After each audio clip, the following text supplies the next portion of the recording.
que s'ils n'appellent pas pour dire que c'est faux, ils n'ont pas près de 40 ans au pouvoir. Donc, venez nous raconter les histoires sur les militants, tout ça, c'est la diversion.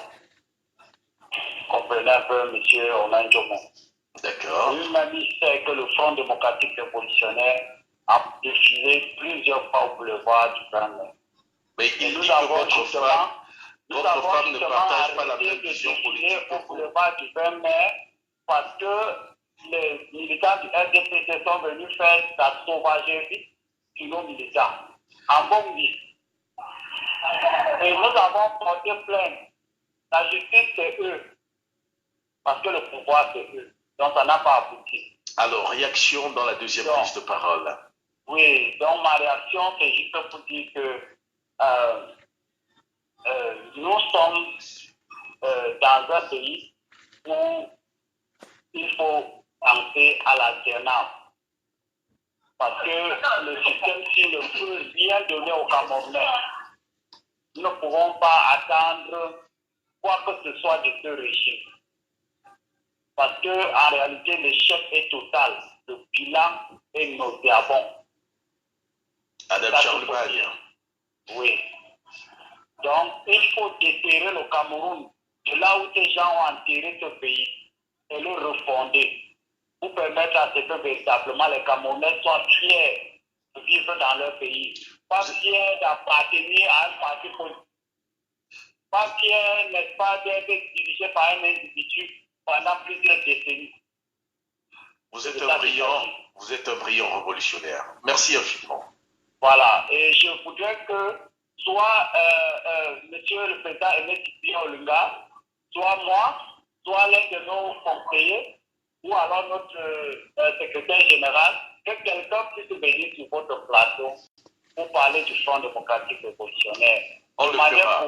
Bonjour. On le fera. Vous faites partie des Camerounais. Je serai en direct tout à l'heure sur une radio Vision au Cameroun. Alors, et sur ma page, j'ai tenu... Nous allons savoir comment faire pour qu'il libère le plancher. Vous savez, sur les presse j'ai tenu à vous faire partager cet événement parce que je ne suis pas un homme qui cache son dessin, ses marches, sa vision. Et je serai en direct sur une radio à Yaoundé. Et c'est une radio qui monte là-bas et qui a décidé de me donner l'antenne. C'est mon grand retour. J'allais dire politique au Cameroun. Hein. Et je serai très bissog. Le guide Pépé. Que le Cameroun a lancé son projet de construction de 10 000 logements sociaux. Restez connectés, ça va être chaud dans quelques minutes, dans 2-3 minutes. Alors que ça, 10 000 logements habités depuis c'est un ouvrage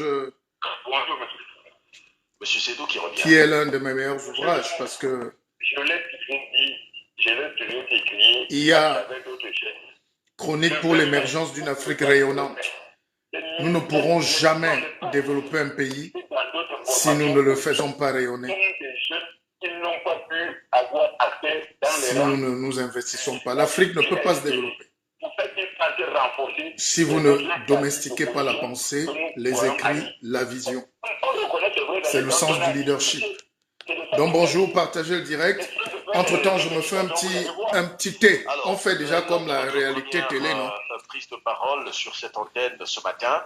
Vous ne vous êtes pas prononcé sur les logements des Lions indomptables qui semblent ne pas être prêts. 11 mois après, les Lions n'ont pas toujours, enfin 10 mois pour être un peu plus précis, ils ont reçu des clés mais n'ont jamais eu le titre de propriété sur leurs différents appartements. Et puis certains même ne connaissent pas où se situent véritablement les 10 appartements.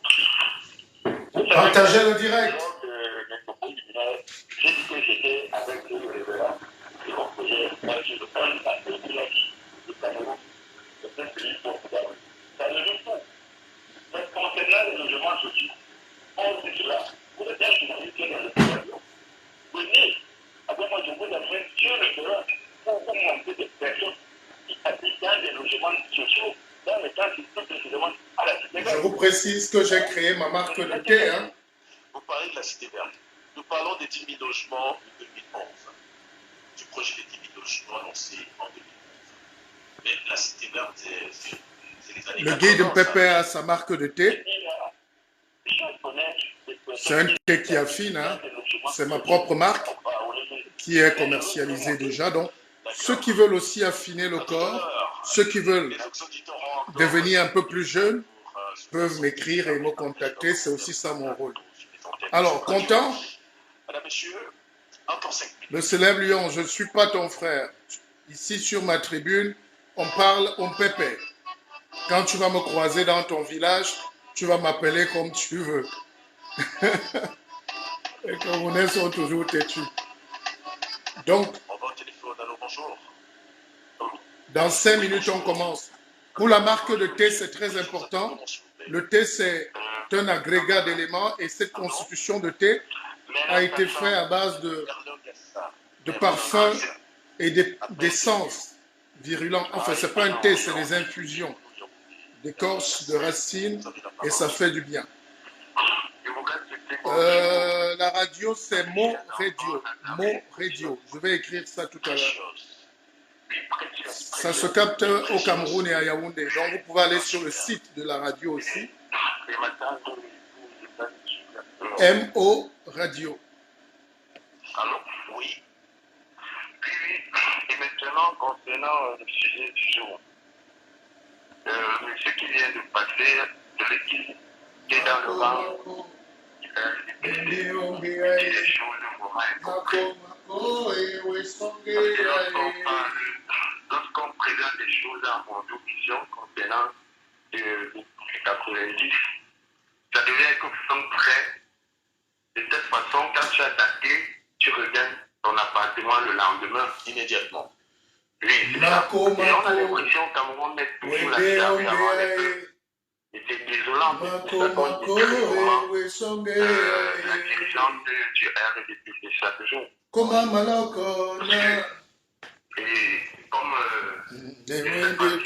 reverra, il a dit, nous avons échoué lamentablement. Le guide Pépé, tu es un génie. Pour moi, je suis toujours content. Content? Le célèbre lion, je vais à Abidjan.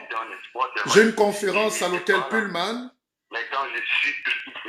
le mercredi 9 juin à 11h. Tout Abidjan est déjà en feu. Les malades vont guérir. Les paralytiques vont marcher. Les femmes enceintes vont accoucher.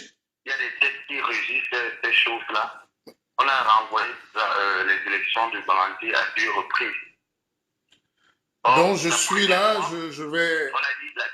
je ne me suis pas exprimé sur un média camerounais depuis quelques années parce que j'évite en ce moment avec le contexte. La deuxième fois a mis de côté la loi pour renvoyer encore. Et j'ai aussi beaucoup de conseillers aujourd'hui qui me disent Pépé, tu deviens un homme central, tu deviens un homme dans un dispositif important. Il faut prendre de la hauteur, de la distance, de la mesure.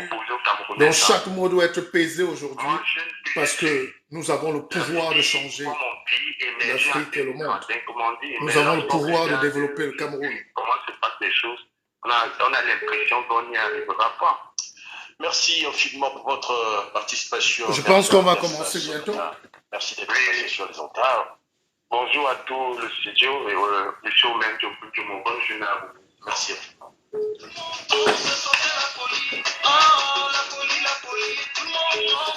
Auditeur au bout du fil, bonjour.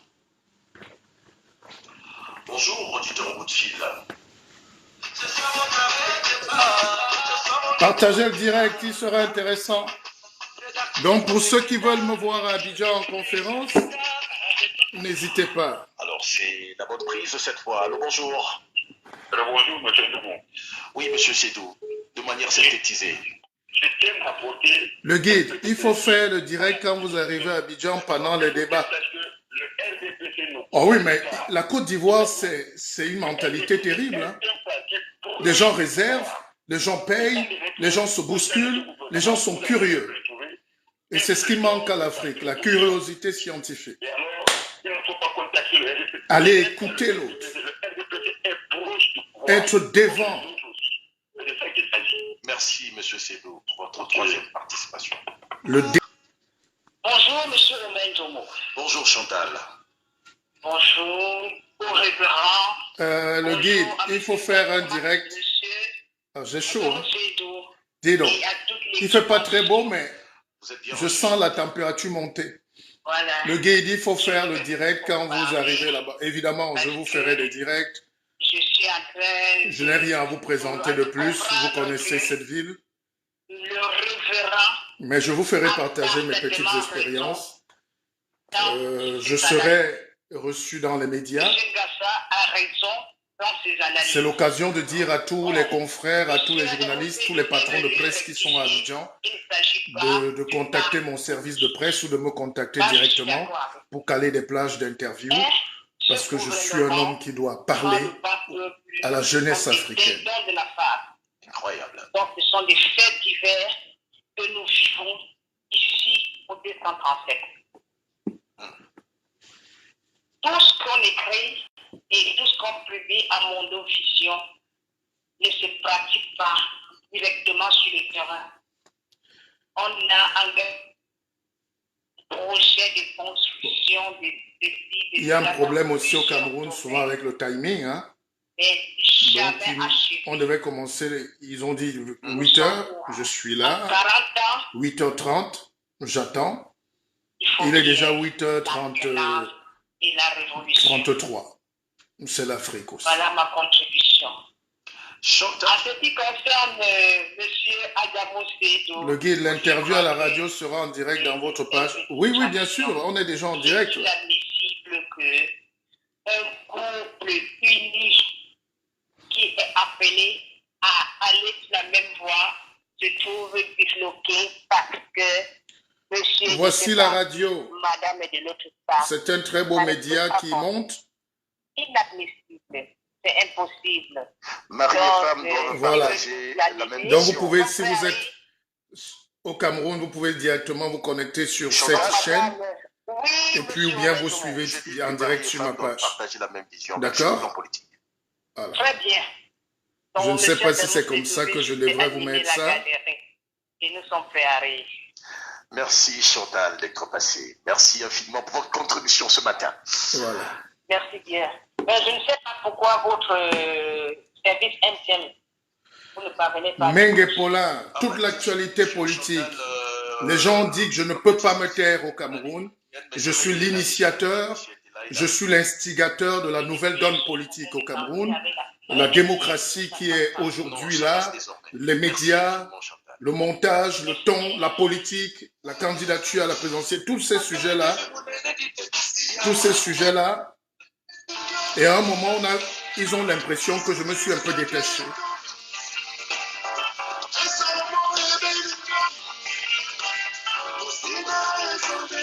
Alors, il faut... Où est ma pochette? Où est la pochette d'une pépé? Parce qu'il fait chaud. Oh. Pour confirmer que le service MTN marchait correctement, on prend donc quelqu'un de ce côté-là aussi, 7707 94 24. Allô, bonjour. Merci de me donner cette pochette. Alors, je ne sais pas s'il y a un problème de décalage, mais voilà, je pense qu'on sera à l'antenne dans quelques minutes. Hein, donc, on se détend. Si aujourd'hui il y a des Cabral Libye en politique, qui sont des acteurs de la scène politique aujourd'hui, s'il y a aujourd'hui les Nouran Fotso, s'il y a toute cette génération-là, voilà, c'est que je suis quand même l'instigateur. Je ne suis pas le moteur de leur talent, il ne faut pas voler leur parcours, mais je suis l'homme qui a boosté ces jeunes-là, je suis l'homme qui a ouvert la route, et c'est un plaisir. C'est vrai qu'on se serait attendu à un bouleversement total, mais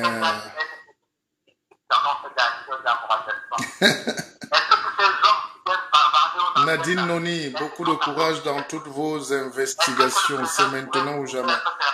Ça, c'est un bon mot, ça. Alors, j'espère... Est-ce que vous avez le retour là-bas de la radio? Est-ce que vous m'entendez? Est-ce que vous entendez la radio, là? Parce qu'il faudra peut-être entendre les questions aussi. Merci, vous êtes le dernier auditeur ce matin. Bonne journée à vous, Monsieur Sotte de Faugerolles.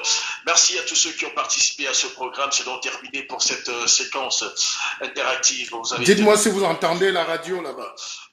Du temps, de votre temps pour nous partager votre commentaire sur le sujet monté en débat ce matin.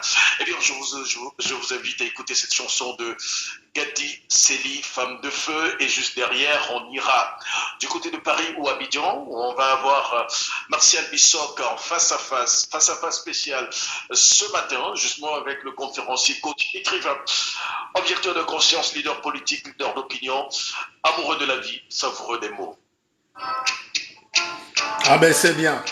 Donc, juste après, commencez à partager dans vos groupes parce que c'est une belle expérience radio. Hein. Ils font ce qu'on appelle... Enfin, je vais vous faire une confidence. En 2006, déjà 2007, 2006, j'ai un ami au Cameroun qui s'appelle Eric Fotso. Emmanuel Tchatoué, mais surtout avec Eric Fotso pour la chaîne Canal 2, je lui propose déjà qu'on doit faire, on peut faire une radio télé, donc une matinale, une radio filmée. La télé n'est même pas encore sur orbite. La télé est... Donc, vous voyez que 15 ans plus tard, c'est devenu généralisé. Mais je suis la première personne qui a parlé de radiovision en Afrique. Et j'ai proposé ce projet en Côte d'Ivoire, au Gabon, personne ne comprenait, personne ne m'a cru. C'était les prémices. Et aujourd'hui, vous savez, il y a un truc dans la vie. Quand tu es pionnier, au début, tu fais peur à tout le monde. Tout le monde refuse le changement. Ensuite, tout le monde dit oui. Oh bof, c'était facile. Tout le monde peut le faire. Après, tout le monde vient t'embrasser quand même. Avoré Cécile. Cécile, si tu peux m'écrire inbox, ton nom m'intrigue. J'avais un oncle qu'on appelait Avoré Latour. Et Avoré, c'est des noms qu'on retrouve au Gabon. Et c'est aussi des noms qu'on retrouve au Cameroun. Même en Guinée équatoriale. Donc, je veux un peu comprendre, parce que cet Avoré-là, je ne sais pas comment il s'est retrouvé. Il n'y a pas de tribu en Afrique. Hein. Il y a des regroupements d'hommes. Dans ma famille élargie, j'ai des Nzoré. Nzoré, c'est les noms qu'on retrouve au Gabon. Et c'est les femmes au Gabon. Mais Nzoré au Cameroun, c'est les Bakoko. C'est les Ndjoké, les Bassa. Les Bassa, les Yabassi. C'est les Ndjok, les Bassa. Donc, Nzoké. Comment Nzoké, c'est l'éléphant. Ndjok. Zok. Chez les Yambassa, Zok. Zok. Chez les Zewondo, c'est pas un hasard. Zok à l'est en Centrafrique, c'est pas un hasard. Au Congo. Donc, Nzoré, Nkoré, c'est le nom qu'il y a dans ma famille. Et comment ces gens sont femmes au Gabon? Et ils sont Dédéa. Ils sont beaux, ils sont Bako.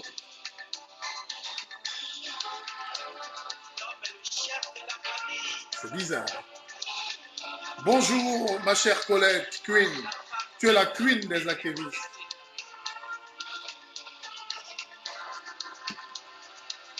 Ne tournez jamais le dos aux gens qui vous aiment.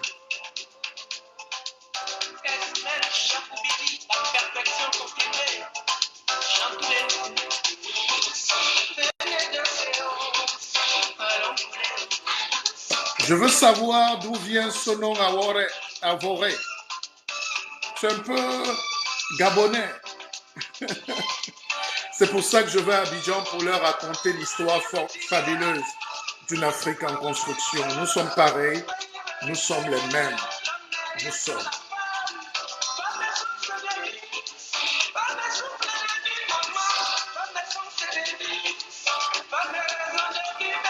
Ça, c'est Gadji Seli de la Côte d'Ivoire. Tout à l'heure, on va être plus sérieux que ça, je suppose. Mais je suis totalement détendu. Hein. Dans les formations que je fais aux entrepreneurs, aux managers, même aux hommes de Dieu, je leur dis qu'il faut gérer le stress. C'est le stress qui nous fait faire les accidents, c'est le stress qui nous... Alors dites-moi ce que vous voulez que je dise sur le Cameroun tout à l'heure. Je vais être prudent. Ah, il faut lire ce livre. Je vous le dis. Ce livre-ci, je ne peux plus écrire comme ça. C'est pas possible.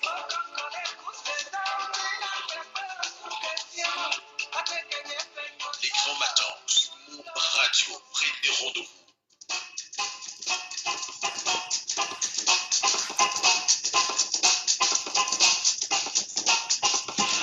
Dernière articulation de cette émission, madame, monsieur, bienvenue. Une fois de plus, nous sommes dans le cadre du face-à-face, le dernier point cardinal, justement, de ce programme. Et nous recevons dans la posture d'invité spécial, monsieur Martial Bissork, qui est avec nous ce matin. Martial, bonjour. Bonjour, Omer Djomo. C'est un plaisir. Je suis ce que... ce matin? Ben, je m'exporte bien, je me porte très bien et je suis très fier de te retrouver aussi, toutes choses étant égales par ailleurs. C'est un plaisir que de vous avoir ce matin, Martial Bissork, dans la posture de l'invité spécial de notre programme. Alors, les Camerounais voudraient savoir, quelle est votre activité ces jours derniers? Ben, Pardon? Quelle est votre actualité? Les Camerounais voudraient savoir. Mais justement, je n'ai pas disparu. Hein, je suis le même, je suis encore devenu d'ailleurs plus fort. Parce qu'un homme fort doit être formé. Et plus tu es formé, plus tu deviens formidable. Et donc l'Afrique a besoin de formidabilité, de formation des hommes pour avoir des hommes forts, à titre personnel. Et puis, je suis à Paris, je suis dans mes petits bureaux, dans mes petits locaux. Et puis, j'ai monté une académie qui s'appelle Akeva, l'Académie de la vie augmentée.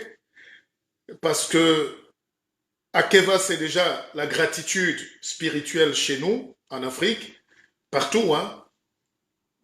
Et puis, je ne sais pas pourquoi les gens devraient dire Amen. D'ailleurs, on dit Akeva.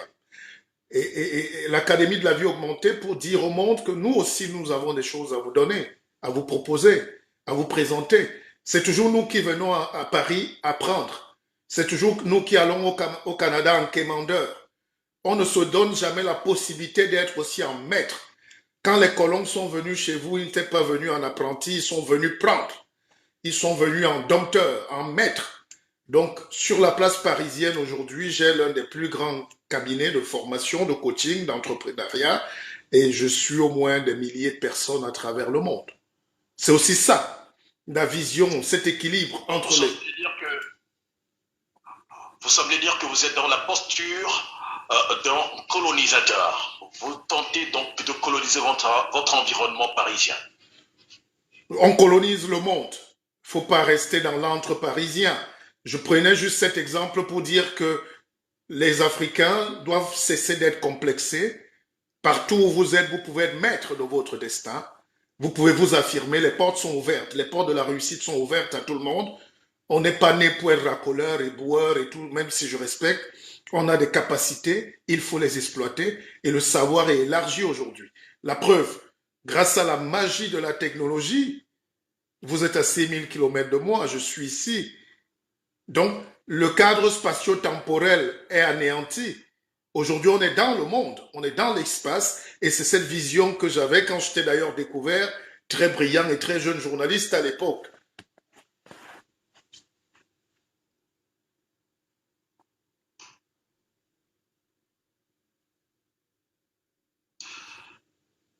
Martial, on s'écoute là. Martial semble être justement en déconnexion avec nous. On va le retrouver dans un moment. Je vous écoute, moi. Voilà, Martial, merci infiniment. Vous êtes de retour. Et est-ce qu'on va parler d'aléas du direct aussi? Non, on va être gentil. Oui, c'est les aléas du direct, mais il faut que le Cameroun sorte de la sauvagerie permanente, c'est-à-dire adopter la modernité. On est à la 5G aujourd'hui, il y a la 4G, le Gabon est à la 4G, les autres pays environnants. Il faut faire un effort technologique là-dessus. Sinon, ça va pénaliser l'industrie, ça va pénaliser vos activités. C'est pas vous la cause. Mais il y a un système gabégique très poussé, il y a un système de fainéantise taylorisé qui ne dote pas un pays comme le Cameroun, cette merveille de la nature, des outils de développement concrets. C'est la connectivité.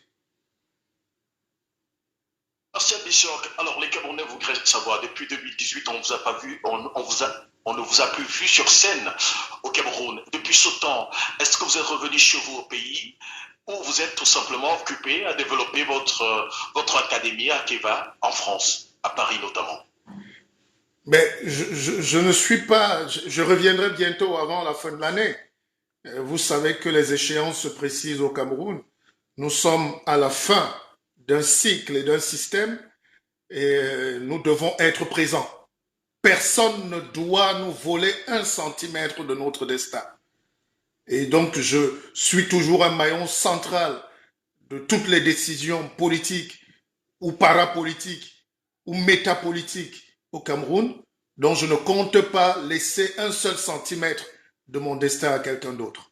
Et donc, on sera informé, mais à titre personnel, je reviendrai avant décembre, en octobre, et j'aimerais aussi suivre la CAN 2022 au pays, avec tous mes amis, les frères, manger un bon plat de ndolé, de mbongo, de coquille, de tarosso jaune. À Paris, c'est pas pareil.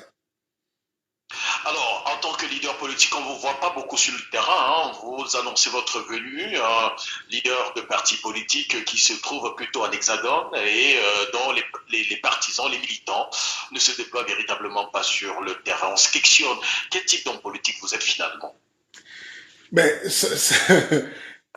quel type d'homme politique? Déjà, dans un pays sérieux, j'aurais mérité un peu plus de respect. Parce que... Je vous ai pas manqué de respect. Non, non, je parlais pas à titre personnel, ne prenez pas ça personnellement. Mon cher Omer.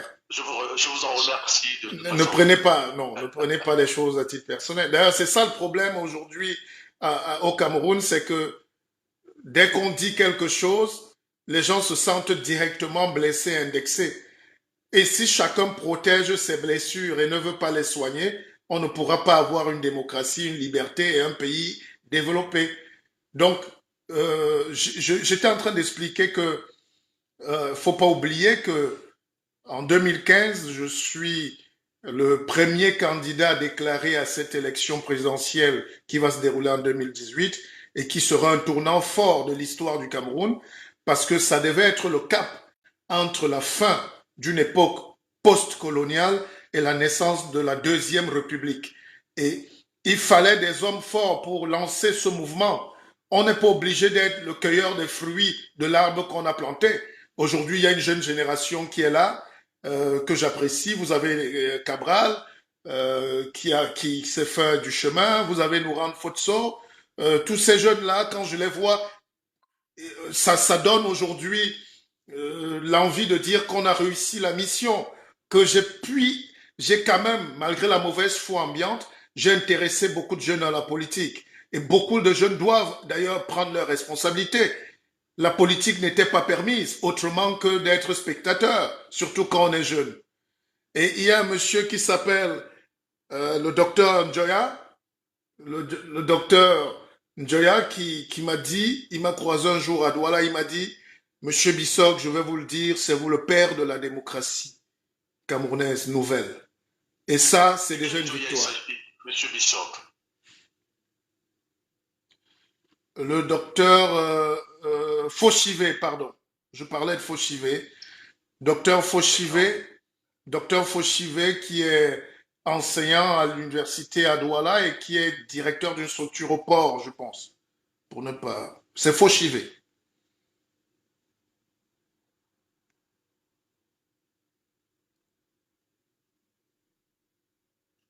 Nous avons à nouveau perdu un tout petit peu Bissok, mais il est là justement. Je suis là. Nous avons pratiquement 25 minutes à passer ensemble. Martial, on vous écoute.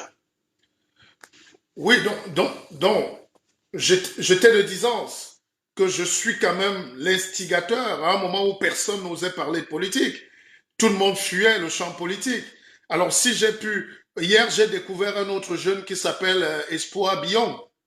Voilà. Donc, ces jeunes-là, j'espère qu'ils auront beaucoup de force et de caractère pour porter. Hein. La démocratie, ce n'est pas institut personne, c'est un mouvement de conscience généralisé.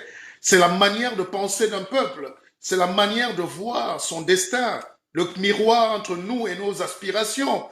Et quand vous voyez aujourd'hui comment les mêmes bloquent toutes les énergies au Cameroun pour qu'il n'y ait pas de changement, parfois même le président Biya semble être en avance sur ses affidés qui lui disent non, ou bien c'est lui qui les envoie dire non pour jouer le chef derrière et dire lui après.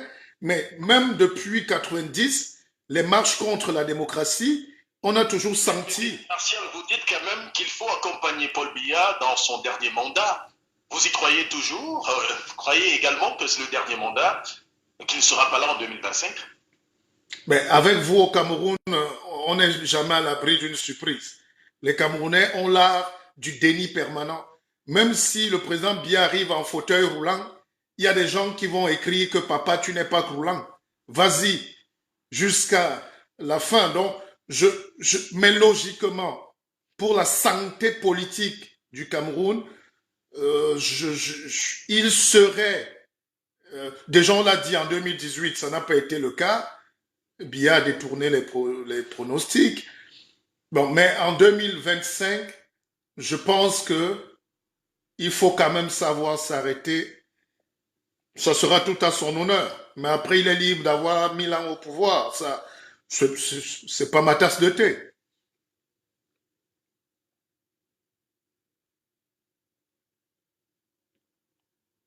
J'espère qu'on est... Oui, je suis connecté. Sur le plan technique, quelques petits soucis sur le plan technique. Martial Bissok, est-ce que vous nous écoutez en ce moment? Est-ce que 5 sur 5 est rétablie? D'accord. Moi, je vous écoute. Hein. Donc, je ne sais pas à quel moment la liaison se fait. On vous écoute également. Ok, merci.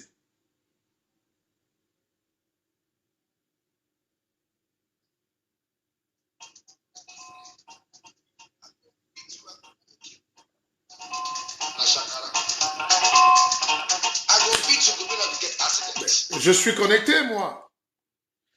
Est-ce que Yaoundé... Merci infiniment. Oui. Merci infiniment que vous soyez connectés. Bon, on continue donc notre entretien ce matin. Vous voyez l'espoir technologique et nous sommes les seuls à le faire pour l'instant. Vous pensez toujours que les journalistes camerounais ont trop peur et qu'ils ne s'engagent pas suffisamment, que ce soit en politique ou encore dans la société civile? Ou entre-temps, votre regard, parce qu'en 2015, quand vous vous lancez en politique, vous semblez dire aux uns aux autres qu'ils sont un tout petit peu sclérosés. En face, on a des aînés, des papas qui font ce qu'ils veulent et que la jeunesse n'est véritablement pas totalement engagée, débarrassée de cette peur qui finalement les écarte des affaires de la gestion des affaires du pays. J'ai un ami et frère et conseiller qui m'a dit, le pépé, le guide, ne blesse pas les gens. Je ne vais pas parler d'une corporation que j'aime. Les journalistes se débrouillent. C'est pas facile de survivre quand on a 50 000 ou un Pourtant, peu en moins. 2015, 2017, vous les avez tancés de péreux, de clochards. Mais prenez vous-même la presse camerounaise et vous faites votre bilan. Si vous êtes satisfait, moi je dis bravo. Il y a de très grands journalistes au Cameroun, c'est à votre honneur. De très très grands même, qui brillent partout dans le monde. Et puis il y a aussi cette caste qui est venue s'incrustrer dans les médias sans... voilà. Et puis les médias aujourd'hui, il y a une certaine presse aujourd'hui qui est très forte parce que le contenu parfois laisse à désirer. La titreille vous dit juste qui en veut à tel et qui est jaloux de tel, qui veut tuer tel et qui ne veut pas tuer tel. Bon, si c'est votre journalisme, je dis bravo. Je ne critique pas, je constate. Donc, je salue quand même ces confrères qui, au quotidien, essayent de trouver leur voie. J'ai pris de la hauteur et je les encourage d'ailleurs. Alors, vous avez lancé Akeva, c'est votre chantier actuel, mais on vous a connu également dans pas mal d'entreprises. Je prends par exemple l'initiative du One Man Froid. Où en êtes-vous avec le One Man Froid finalement? 2017-2018, on vous a vu sur le plancher, ou avant, Non, non, sur les planchers des oui. grandes salles de notre pays, mais puis après, c'est un peu comme si le projet était mort, non? Non, non, s'il y avait un homme à saluer, c'est mon frère et ami Alex Yewé, qui à l'époque m'a dit, vu le contexte, essaye de prendre position, de monter sur les planches pour donner ta version de la société et ce que tu penses de la crise à venir, à éviter. Parce que ce qui s'est passé après 2018, même la crise anglophone, vient du fait qu'on a laissé faire. Le délitement de la société est visible depuis 10 ans. Mais comme le Camerounais est hypocrite et il se croit trop intelligent, ils ont fait semblant d'être dans le déni et de ne pas voir la société s'auto-détruire. La crise anglophone était au début. J'ai mis un bus à disposition pour qu'on aille au nord-ouest et au sud-ouest pour parler à ces jeunes qui n'étaient même pas encore en prison. Les Mancho BBC et tout. J'ai proposé qu'on aille parler avec ces jeunes qui commencent à monter à Bamenda, qui commencent à monter à Boya. Personne n'a écouté. Donc, l'initiative, c'était comme des conférences TEDx. Les conférences TEDx, c'est ce qu'on va faire. D'ailleurs, je serai à Abidjan, on va en parler peut-être, mais je vais faire une Akeva Business Conference à l'hôtel Pullman ce 9 juin pour parler au peuple ivoirien, pour parler à la jeunesse, pour parler aux élites, pour parler aux enfants, pour parler aux gens. Si c'est le manque de communication qui amène tous les problèmes en Afrique. Donc, c'était juste une parenthèse, c'était pas un projet continu. Maintenant, les conférences TEDx, c'est plus courant aux États-Unis et partout, en France aussi. Donc, à bien vous comprendre, vous avez abandonné les One Man Froid. Ce n'était pas un projet perpétuel, c'était une situation donnée pour expliquer pourquoi je me suis retiré de la présidentielle et pourquoi j'ai peur pour l'avenir du Cameroun et mes appréhensions, mes doutes, mes visions. On ne vous aura plus sur les planchers en scène pour non, des non. productions telles qu'on a eu non, plaisir non. de vous... Parce que vous n'êtes... La société n'est pas prête. Les gens font de l'amalgame et je ne veux pas qu'on me range dans une case. Ici, tous les hommes politiques, les leaders montent sur les planches pour partager leur vision. C'est une théâtralisation de la scène politique. Mais ce n'est pas que le théâtre est devenu ma vie. Et je n'ai plus envie de prendre les choses sur cet angle. Restons sur le focus. Donnons de l'entertainment, donnons de l'intelligence, créons du savoir, ouvrons les vannes de l'intelligence, créons le débat politique. Ne le fuyons pas.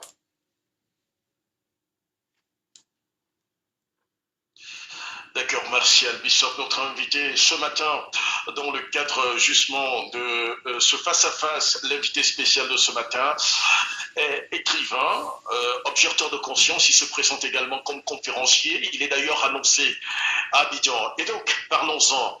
Abidjan accueille une conférence Akiva. De quoi s'agira, de quoi sera question véritablement du côté d'Abidjan? Mais juste la formation d'une nouvelle force africaine émergente. Les managers, les jeunes, les étudiants, les chercheurs, les hommes politiques, c'est ouvert à tout le monde. Je viens leur dire, je vous aime. On aime ces pays-là. J'aime l'Afrique. J'aime autant la Côte d'Ivoire que j'aime le Gabon, que j'aime le Cameroun. Alors, si on a de bonnes idées, et j'aime ce pays parce que c'est un pays ouvert. Ils ne sont pas que ouverts dans la manière de parler, ils sont ouverts dans la manière de capter l'énergie. Le développement, c'est le point focal d'un panafricanisme nouveau. Et c'est ce que j'incite les Africains à faire, parce qu'aujourd'hui, il y a une montée terrible de la xénophobie, du tribalisme, du clanisme, qui nous empêche de grandir. Il n'y a pas une multinationale, il y a très peu de multinationales d'Africains par les Africains en Afrique. C'est aberrant. Donc, je vais parler à ce peuple et manger un peu de foutu sauce graine avec eux et leur dire comment on procède à la transformation de l'homme. Parce que l'Afrique a besoin aujourd'hui de former ces hommes. On parle des institutions, mais les institutions, c'est pas des fantômes. C'est les hommes qui forment les institutions. Et dès qu'on a formé une jeunesse, on a un grand pays. C'est une vision de la vie. Si vous laissez votre jeunesse errer dans les rues de Douala, de Dakar, de Bamako, d'Abidjan sans formation ou avec des faux prophètes, vous aurez un pays en guerre civile permanente. Donc nous avons ce devoir d'aller parler à cette Afrique qui s'élève et qui crée, qui avance. Et je suis très fier d'être à Abidjan. Voilà. On avance, on parle, une dernière question sur votre personne et vos entreprises. On vous connaît comme entrepreneur de télé. D'ailleurs, vous annoncez la création de votre chaîne de télévision. Mais on n'a pas cessé de parler de votre participation au sein des rédactions, que ce soit ici au Cameroun qu'en Europe. Mais arrêtons-nous un tout petit peu sur votre dernier projet de télévision qui est la production d'une émission que les Camerounais ont pris plaisir de regarder, 90 minutes politiques, qui par la suite est passé 60 minutes politiques et après a disparu. Et on s'est posé la question, qu'est-ce qui s'est réellement passé? 2 mots sur cette aventure qui aura finalement tourné très court. Ben déjà, il faut saluer cette expérience. Nous sommes les premiers à créer un véritable programme politique panafricain qui portait 3 plateaux, Paris, Yaoundé et Douala. Ça s'appelle un multiplex aujourd'hui. Vous voyez que vous célébrez ça aujourd'hui, mais on l'a fait. Ah non, mais ce que je dois appeler un multiplex. Les duplex datent des années 90, toi aussi. Je disais un multiplex en télévision pour une émission de cette envergure. Citez-moi où ça s'est fait en Afrique. D'ailleurs, même TV5 voulait me racheter le concept. Je rappelle qu'il y avait chaque samedi... Non, écoutez, il y a une manie au Cameroun, quand on invite les gens, c'est comme si on veut parfois les humilier. J'espère qu'on est d'accord sur le fait que quand je dis que le programme que je produisais et coproduisais était sur 3 plateformes différentes en un temps T. Il y a 10 ans, ce n'est pas anodin. On avait des studios, on avait du direct à Paris, Douala et Yaoundé. Ça, il faut le faire. Il faut saluer déjà cette prouesse technologique, toute cette équipe. Et 2, pourquoi l'émission a disparu? Parce que vous n'êtes pas prêts là-bas. Le Camerounais fait comme s'il est moderne alors qu'il est très rétrograde. Il est très fermé. Regardez-vous dans la glace, cher peuple camerounais. Vous avez horreur du progrès. Les gens, même dans la chaîne, je parle de Tchatoué par exemple, qui se sentaient comme voler une vedette ou comme si l'État allait le tuer ou comme si finalement il faut que les gens prennent leurs responsabilités. Et puis c'était pas très bien vu d'avoir cette liberté de ton à l'époque. Et après, il faut laisser les gens. J'ai appris à laisser les gens porter leur charge et ne pas toujours vouloir tout changer. Et c'était une belle aventure. Je salue tous ceux qui nous ont fait confiance et surtout les téléspectateurs qui étaient partout en Afrique. Vous semblez dire que c'est du fait de votre liberté de ton que le programme a été balayé de la grille des programmes de Canal 2 alors. Ne parlons plus de ça, ça ne nous apporte rien du tout. C'est tellement, c'est pas grand. Ça ne nous grandit pas de revenir sur ce genre de choses. Il y a beaucoup de questions. Vous êtes un professionnel. Vous êtes sur. D'ailleurs, ce média, je vais le saluer. Et toi, le travail, je t'ai suivi avant. Je sais ce que tu es capable de faire. Et je sais que les promoteurs de cette radio ont une grosse vision. Je salue mon enfant, toute la famille mon enfant. Mais je veux aussi dire par là que revenir sur des choses que j'ai faites qui ne sont pas utiles ça m'intéresse pas moi d'en parler. Je vais pas parler de ce que j'ai fait. Les faits sont là. Hein, voilà. Merci, je vous le conseille de Martial Bissorg qui est notre invité ce matin. Je rappelle que la deuxième séquence de notre entretien commence là maintenant, mais le temps de vous présenter justement au public, à ceux qui se connectent en ce moment dans ce direct, justement en duplex avec vous du côté de Paris. Vous êtes conférencier, coach, écrivain, objecteur de conscience, leader d'opinion, amoureux de la vie et amoureux, savoureux des mots. De toute façon, vous avez annoncé qu'avec votre académie Akiva, vous serez donc du côté d'Abidjan dans les jours qui viennent. Et donc, intéressons-nous à votre père, à votre pays, terre natale, je crois. Vous êtes né du côté de Trévis. Et bien sûr, dans ce pays, vous avez de fortes attaches. Je vais vous inviter, Martial Bissorg, à parler en fait de certaines figures. On vous connaît également un peu dur avec Pascal Messanga Nyamdi. Comment vous avez accueilli la décision, enfin, les difficultés, entre guillemets, par lesquelles ce Camerounais est passé il y a quelques semaines? Vous voyez, vous êtes tellement fort que on revient sur... Je salue, c'est un frère, il n'y a aucun problème.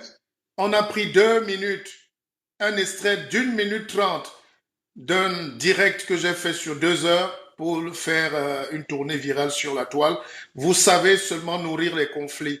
La grandeur voudrait aussi qu'on se serve des forces. C'est une force, c'est un homme intelligent. Je voulais juste montrer le caractère fourbe de certains acteurs de la scène politique qui viennent souvent là avec des lunettes de visionnaires alors qu'ils traînent une cécité mentale et idéologique profonde. Donc, mais il n'y a aucun point, je ne commande pas sa carrière, sa vie. Je voudrais juste... Vous avez dit quand même que c'était un homme ambitieux et vous avez relaté un passage mais à la télé. Je sais que les médias aiment la polémique. En face et puis ça s'est très mal passé. C'est pas important. Le problème, c'est que je voulais relever à la face des Camerounais un certain type de comportement. Donc si, voilà. Martial, il faut assumer ses propos, peut-être, non? Mais je n'ai pas envie de... Mais j'assume, mais vous... Attendez, je suis un roi, hein, monsieur. Je suis revenu pour les clarifier, Martial Bissorg. Je n'ai pas à clarifier, je l'ai dit et je l'ai dit, c'est visible, c'est là. J'ai dit qu'il y a... ce monsieur a été... Il n'a pas été gentleman avec moi, qu'il a embrassé. Et j'ai revu la réaction des Camerounais qui se sont dit... Les Camerounais sont bipolaires en réalité. Les gens soutenaient que oui, mais c'est la politique, tu étais naïf. Je dis non. Puis celui-même, quand il se fait affecter, il se met à pleurer en mondiovision. C'est lui qui est aussi naïf de vouloir servir un système qui ne le veut pas. C'est lui qui est enfant. Et j'avais dit à l'époque que c'est un... Non, c'est un frère. Il faut avancer. Nous sommes des grands garçons. Nous sommes des grands universitaires. Je n'ai pas... c'est un intellectuel. Il fait sa carrière. Je n'ai pas à venir tancer... je n'ai rien contre. Je vous relatais des faits d'il y a 3-4 ans. C'est pas les faits d'aujourd'hui. Et si à l'époque je me suis tué, c'est pas ma grandeur et ma réserve. Vous n'allez pas revenir me faire parler des choses d'il y a 3-4 ans comme si c'est actuel à ma vie aujourd'hui. Vous ne me ferez pas ce jeu. Vous en avez parlé il y a quelques jours, justement, lors de son affectation. Non, c'était avant. C'était bien avant. Vous dites qu'il est venu pleurer en mondovision, en public. Écoutez, monsieur, je souhaite à mon frère d'être très bien là où il est, qu'il suive sa vie et qu'il soit heureux. On a déjà assez de problèmes comme ça. Mais je disais qu'à l'époque, si je n'avais pas justement cette grandeur d'âme et d'esprit, j'aurais pu. C'est ce j'aurais pu là que vous entendez par « il veut ».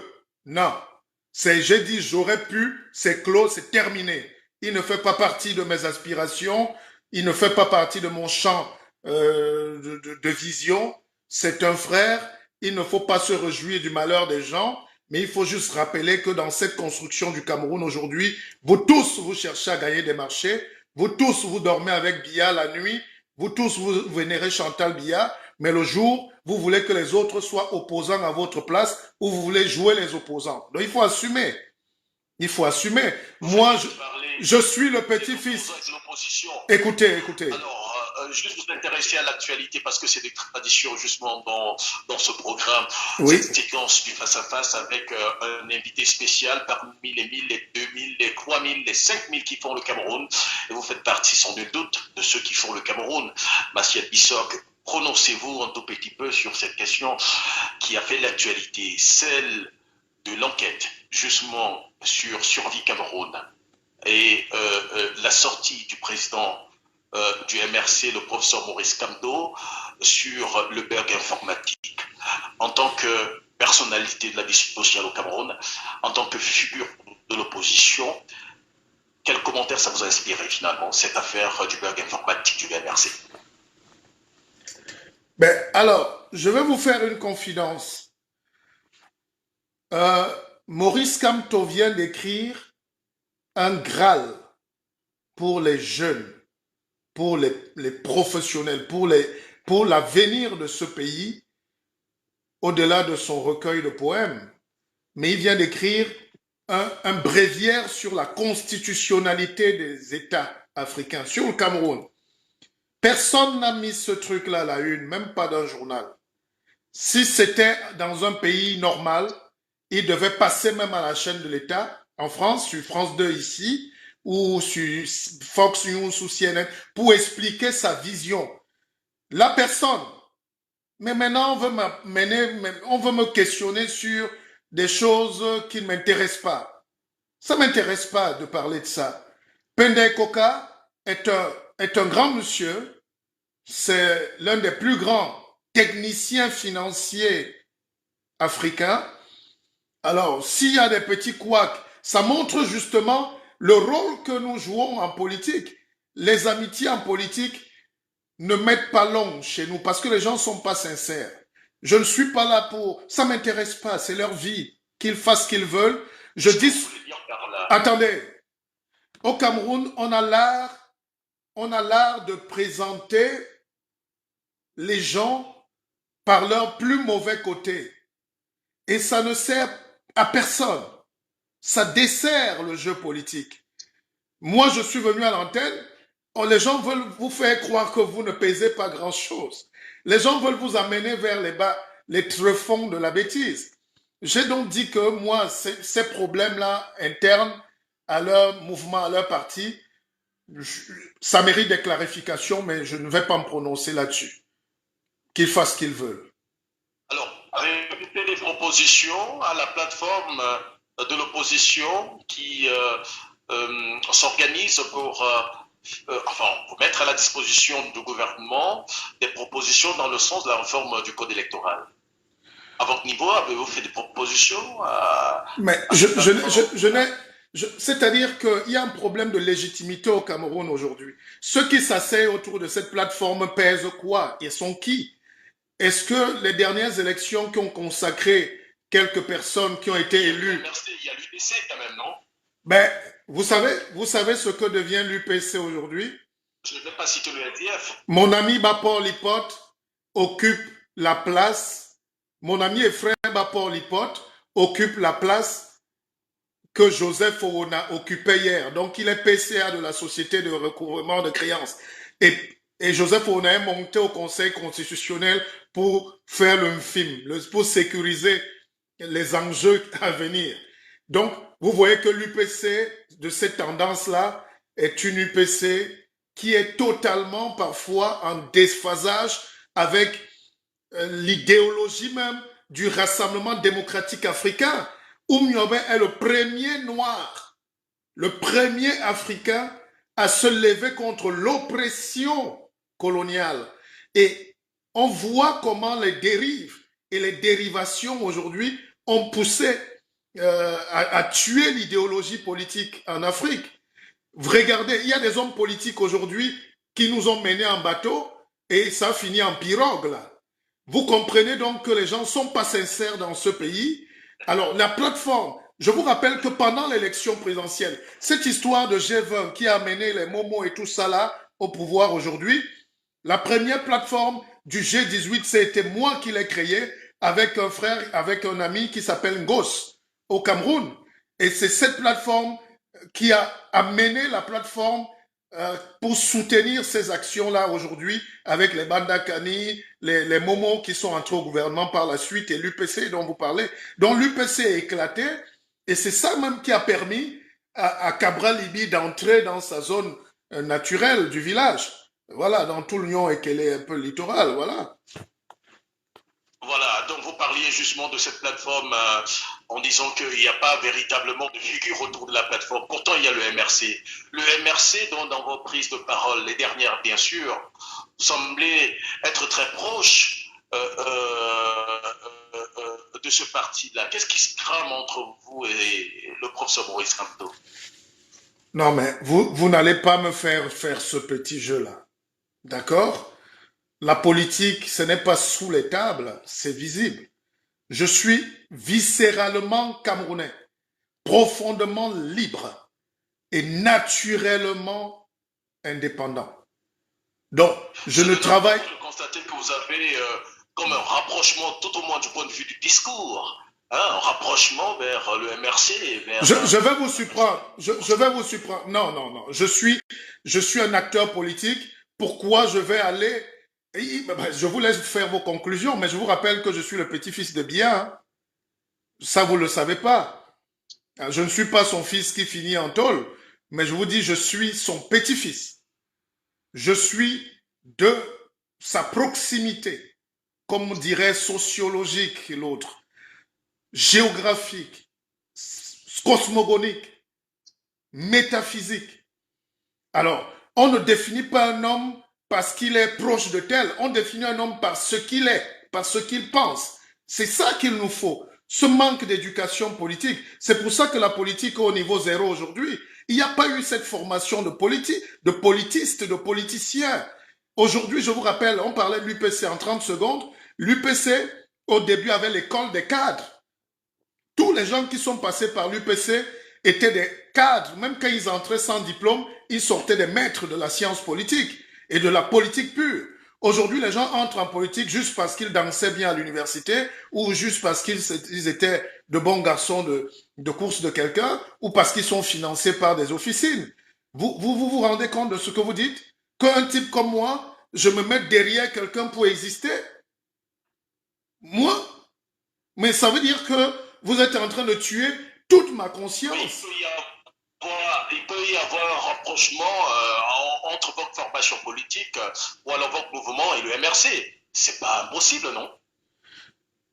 Écoutez, j'ai de la confiance, pour vous répondre franchement, que les premiers ennemis, les premiers conservateurs du pouvoir au Cameroun, c'est le peuple camerounais.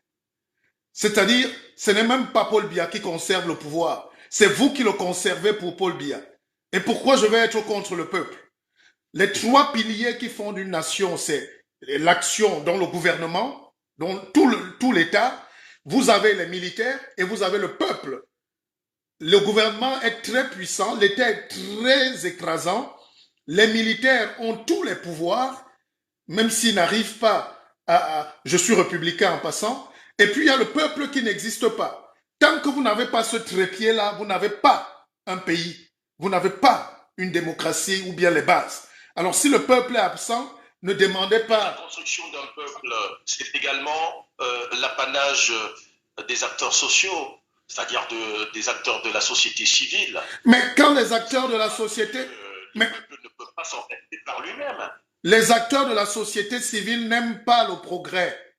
La politique, c'est pas une affaire de minorité. Je vais vous donner une formule qui vous a peut-être échappé, mais je l'ai dit dans ce livre, que je vais présenter d'ailleurs dans toutes les capitales, dont Abidjan. Non, c'était plutôt dans celui-ci, Chronique pour l'émergence, si vous permettez. Je disais qu'un leader qui n'est pas soutenu par le peuple est comme Boamasok, quoi. C'est-à-dire en chaussettes rouges et culottes déchirées qui marche seul, donc déphasé. Et un...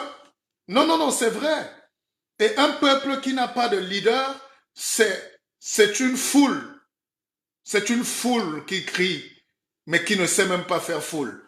Et le Cameroun ne s'est pas encore retrouvé sur ce point de convergence. Vous célébrez tellement des gens inutiles et médiocres dans votre pays que parfois nous on a juste envie d'applaudir et de se taire. Quand je vois les gens qui jouent les pachas de la scène politique aujourd'hui, on se dit waouh, si c'est ça le Cameroun, on n'est pas sorti de l'auberge.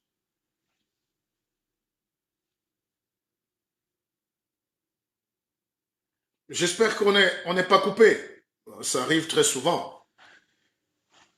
J'espère que je suis en direct. On va attendre. Restez connectés, mes chers followers. Mais voilà, je pense qu'il y a un souci de connexion. Je ne sais pas si... Je pense qu'on va revenir.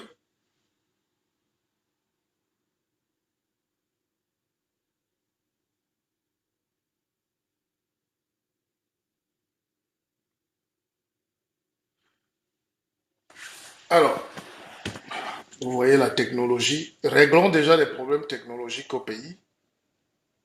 Réglons déjà les problèmes technologiques au pays.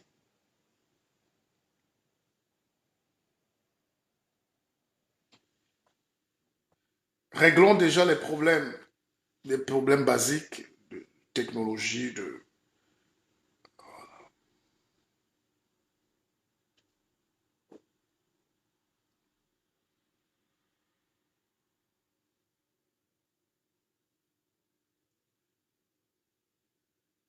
Oh. Allô? Ah, c'est compliqué, hein?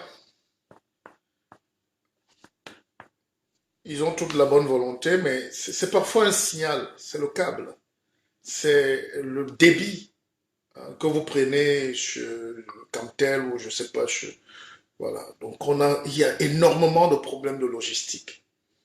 Et si on ne règle pas les problèmes de logistique en Afrique, on n'aura pas de développement.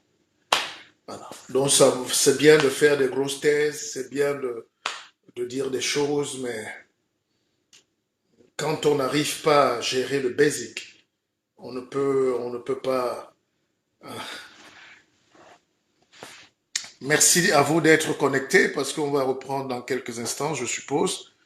Et c'est une interview qui est en train de monter. Et MCP, c'est que franchement, les questions, le guide te prend pour un lapin de 6 semaines. Ah ben c'est comme ça.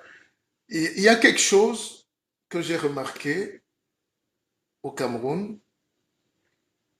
On invite les gens dans les médias souvent pour les humilier en réalité ou pour les amener à être dans des choses pas constructives. On a tellement de choses à dire, on a tellement de hauteur à prendre, tellement des idées, mais on est toujours là en train de nous rappeler à des petites choses. Les gens viennent sur des plateaux télé s'engueuler pendant 4 heures, 2 heures. On les présente comme des grands professeurs. À la fin, on ne retient pas grand-chose. À la fin, hmm,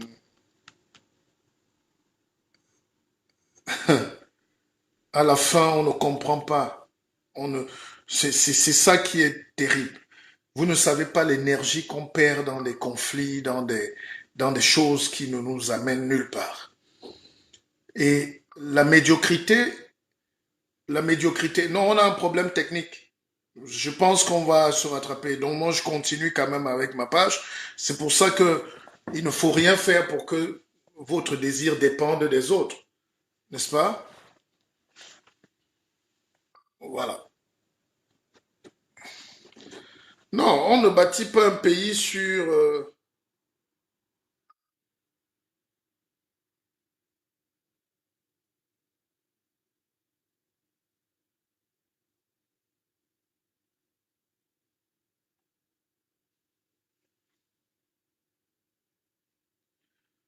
Voilà, on ne bâtit pas un pays sur des intrigues permanentes.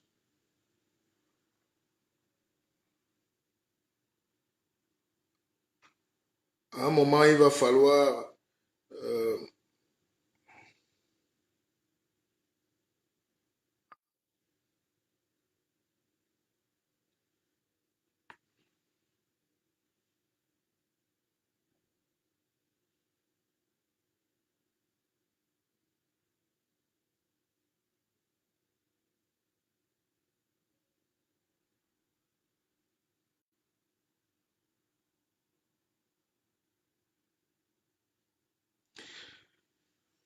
à un moment en Afrique, il, il faut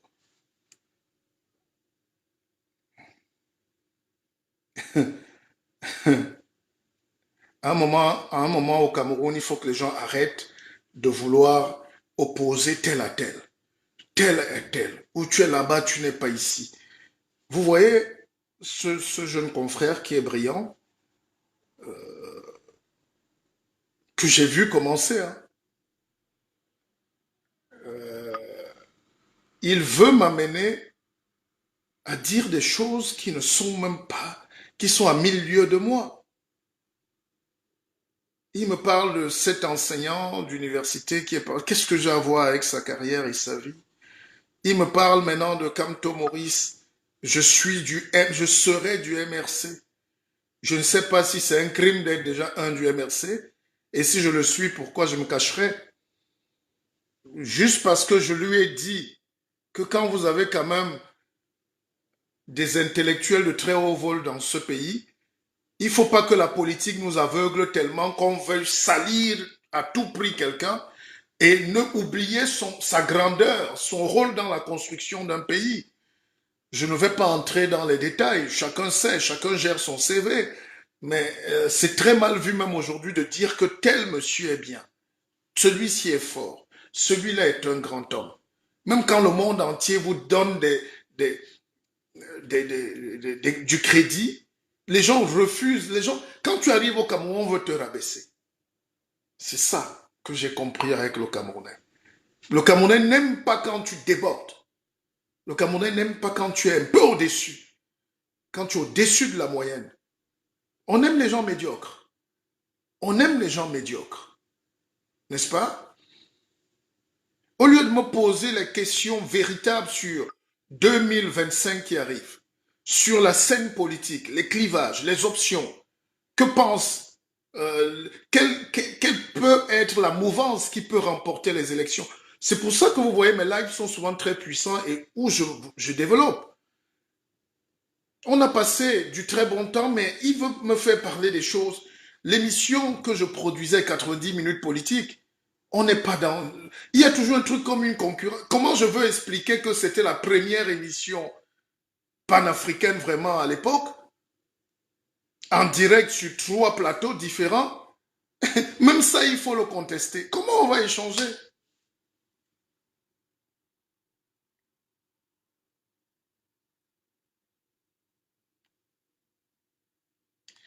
Hervé Moussongo, comme tu dis, tu as pris de la hauteur, tu t'es plus formé et sans peur ni arrogance, juste sois toi-même le pépé actuel, loin des petits détails négatifs à 2 balles. Je n'ai pas la force de m'asseoir là et de commencer à salir un homme politique ou tel. Je laisse les Camerounais. Moi, je dis, il manque un seul truc maintenant au Cameroun, c'est la conscience historique du peuple. C'est la conscience.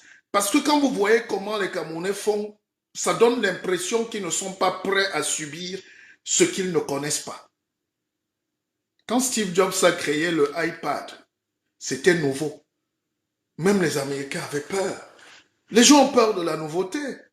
Donc, ce qu'on leur dit là, le changement, les gens veulent protéger Paul Biya jusqu'à la fin. Mais protégeons-le. Et on va voir qui va gagner. Moi-même, je dois protéger Paul Biya. Mais on ne peut que faire ce que pense le peuple aujourd'hui. N'est-ce pas? Et pendant qu'on réfléchit, c'est les mêmes gens qui lancent aussi maintenant Franck Biya derrière les mouvements. Moi, je leur dis, écoutez, je le répète, Franck Biya, c'est mon frère, dans le vrai sens du terme. Parce que nous avons grandi presque dans les mêmes maisons, murs mitoyens au lac, quand son père fut Premier ministre. Alors, si les Camerounais avancent des noms comme ça pour jouer les malins, le malin des Camerounais va leur payer toujours. Vous allez payer la facture. À un moment, chaque peuple prend la décision historique d'avancer.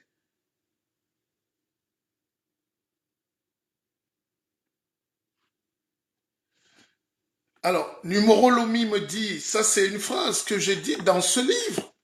Ce peuple a perdu quelque chose de magique, son prestige, et ce peuple a perdu quelque chose de prestigieux, sa magie. Moi, je ne peux pas venir à l'antenne alimenter les réseaux sociaux, des extraits demain, il a encore dit tel sur tel. C'est tout ce qu'ils veulent. Je ne peux pas. On a trop de choses à faire. On a des entreprises à bâtir, on a des nations à former, on a de la jeunesse africaine à décoloniser.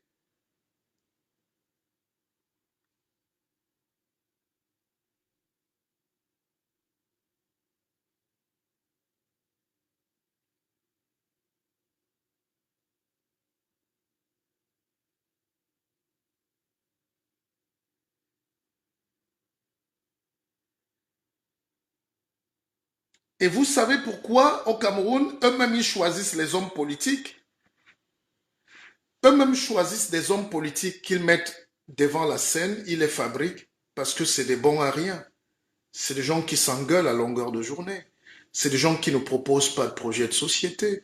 C'est des gens qui sont prêts à tuer les autres. Ils viennent compétir pour combattre et anéantir les autres, oubliant de proposer un projet politique.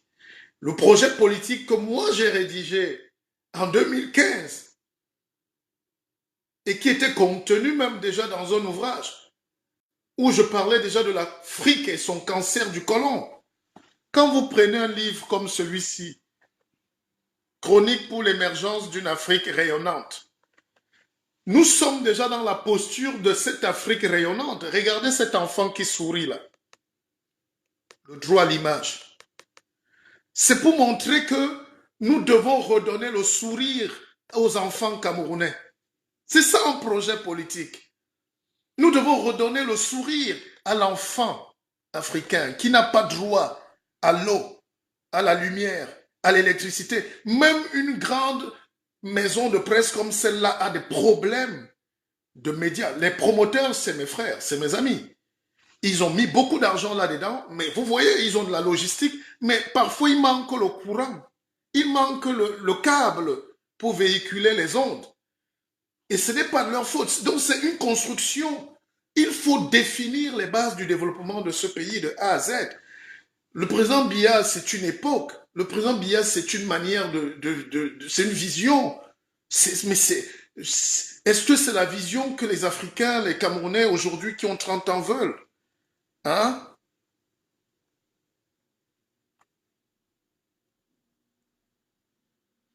Donc, les gens veulent vous faire dire des choses qui ne profitent à rien, mais pour alimenter les intrigues.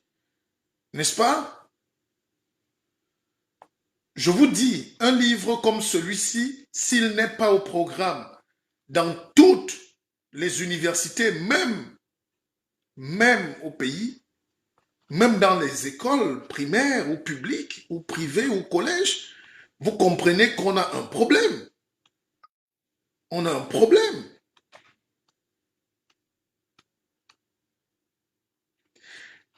Et quand vous écrivez un truc, si vous permettez, non, on ne va pas intriguer, c'est un jeune frère brillant. Des thèmes, des chapitres, quand vous écrivez au ministère de la jalousie et que vous lisez aujourd'hui, vous voyez que c'est un rapport.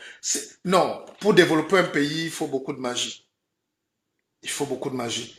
Il y a le combat entre ceux qui veulent proposer autre chose et le combat entre les populistes qui veulent qu'on dorme sur les acquis de la médiocrité.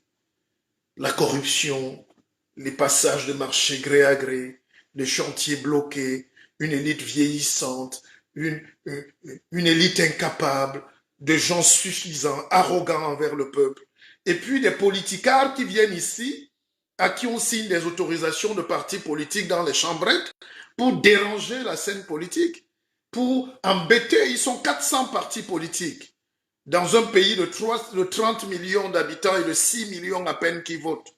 Si vous faites 400 divisé par 6 millions, vous voyez même que il n'y a même pas de place pour voter. Il y a plus de partis que d'électeurs. Alors, comment on va construire une conscience nationale? Regardez la qualité des médias. Je ne me permettrai plus. Je vous dis, j'ai un frère qui est très scrupuleux sur certaines choses. Il m'a dit, Pépé, tu dois être mesuré en toutes choses. Donne de l'enseignement, on t'adore, mais grandis sur ce côté-là. Ne laisse plus les gens t'emballer dans des choses, des considérations, et je pense que je vais m'arrêter là. Merci le guide. Il ne va pas vous rappeler parce qu'il voit ce qu'il voulait entendre. Tu n'es pas tombé dans le piège. Oh, vous savez, ça fait 30 ans que je fais ce métier. Ça fait 30 ans. Un peu plus même, parce que quand on a commencé à la radio à l'époque, on avait 13-14 ans. Hein? Et puis, donc, c'est pas à moi qu'on va faire. J'ai fait presque tous les plateaux télé, et en France et en Afrique. Hein? Donc, je sais. J'ai monté plein de projets médias et je sais. Je sais. Et c'est dommage. Et je vous dis, on ne peut pas dire que vous réduisez quand il commence à dire là que tu es du MRC.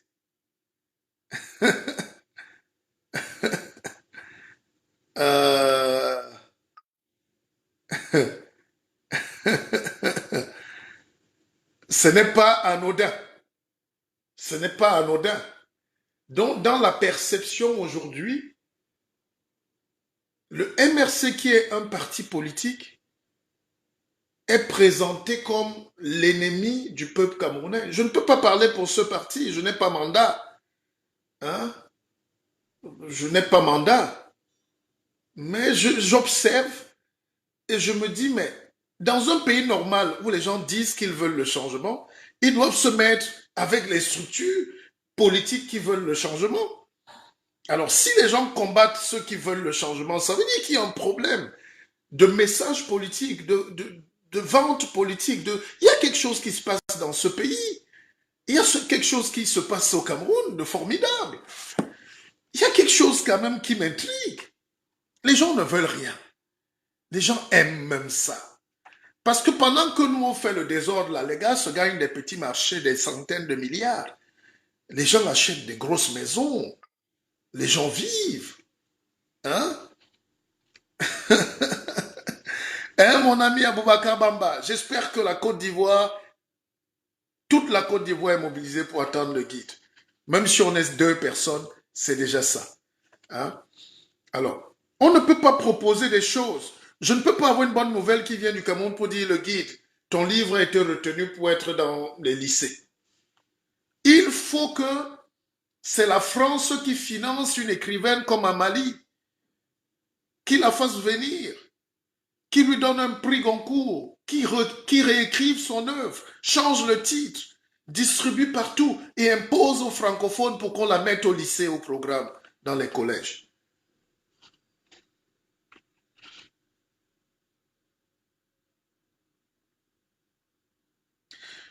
Et j'ai écrit au chapitre 4 de ce livre que ce pays que je laisse, à un moment de notre misérable vie sur terre, on est souvent porté par des choix, et on est porté à faire des choix qui détermineront notre accomplissement.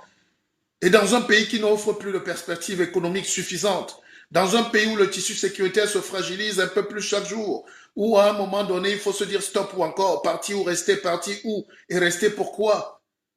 Comment des gens qui sont au paradis peuvent-ils éprouver un besoin urgent de fuir?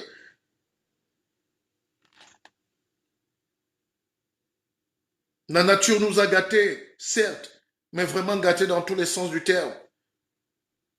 Mais dites-moi pourquoi la fatalité est un caillou qui ne quitte jamais notre chaussure durant toute notre longue marche pour la reconnaissance de notre soudaine humanité face à la marche du monde. On a beau éviter les sujets comme l'esclavage, comme la colonisation, et puis en se disant que c'est du passé, mais ce passé est encore omniprésent aujourd'hui. Qui va développer le Cameroun? Qui va développer l'Afrique? On a 1 heure pour parler, les questions sur des personnes. Qu'est-ce que je fais avec des personnes? Qu'est-ce qu'on pense? Quelle est la vision de ce pays? Quel est l'après? Les dangers de l'après-Biya? Quels sont les dangers d'une transition mal maîtrisée? Est-ce qu'il y a un risque de guerre civile?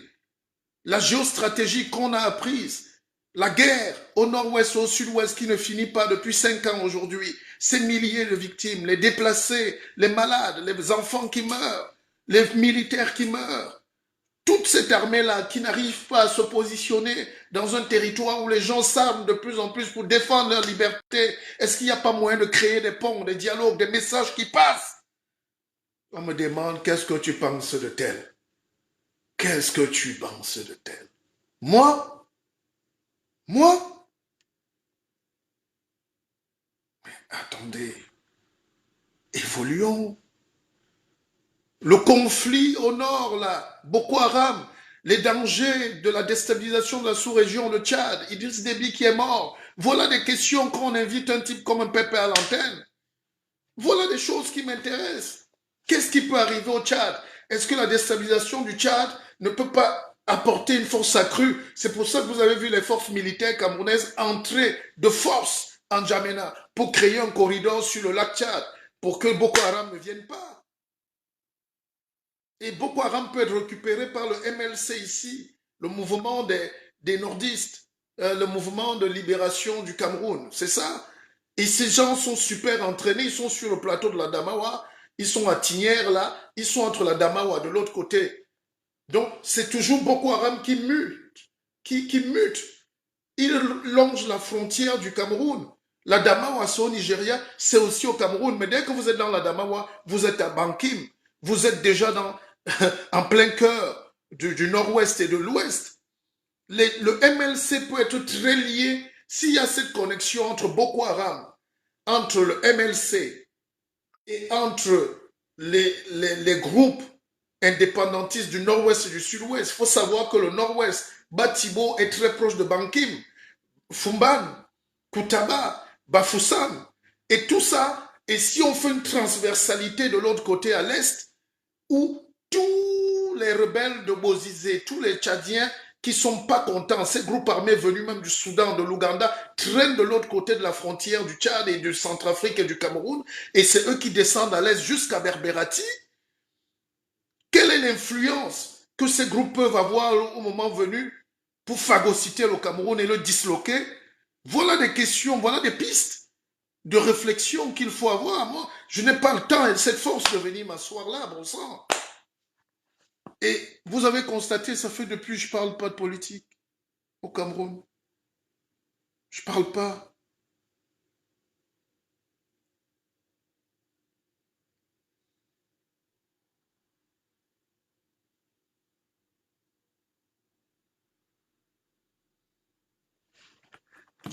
J'ai pas parfois envie de parler parce que tu as l'impression d'être déphasé, de blesser les gens. Je rappelle mon jeune frère.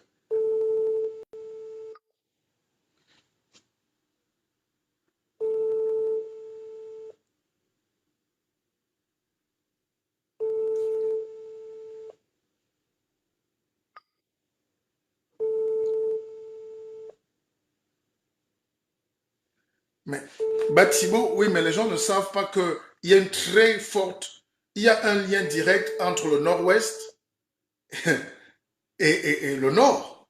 C'est pour ça qu'on dit nord-ouest. Le nord-ouest est très proche du nord. Il y a beaucoup de Peuls là-bas, beaucoup d'Aoussa, beaucoup de gens qui sont descendus. Donc,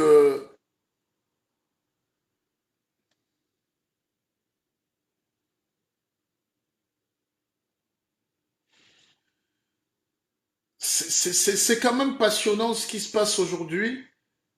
C'est quand même passionnant ce qui se passe dans ce pays qui était une très grosse lumière. C'est un pays qui était une très grande force, qui est même d'ailleurs toujours une grande force. Le pays va se redresser contre vents et marées. ce pays-là va se retrouver. C'est des périodes de la vie où les pays sont dans des phases de doute permanent, de questionnement et de renouvellement de la pensée politique et des gens aussi, l'état d'esprit.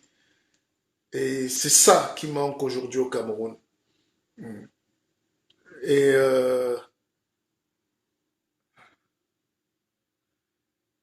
on a perdu quelque chose de l'ordre de la grandeur.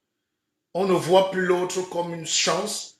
On te tend toujours la main pour essayer de dire que tu n'es rien.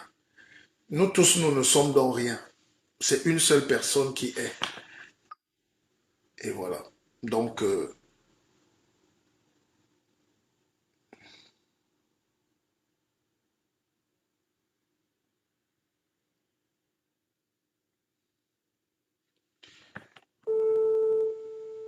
oui, ils ont essayé de me rappeler là, donc j'essayais d'appeler. Donc, j'étais en train de dire que nous avons... Ça va être compliqué l'après-Bia. Hein. Ça va être compliqué. Hein. Il y a tellement de forces qui se neutralisent. Il y a tellement de gens.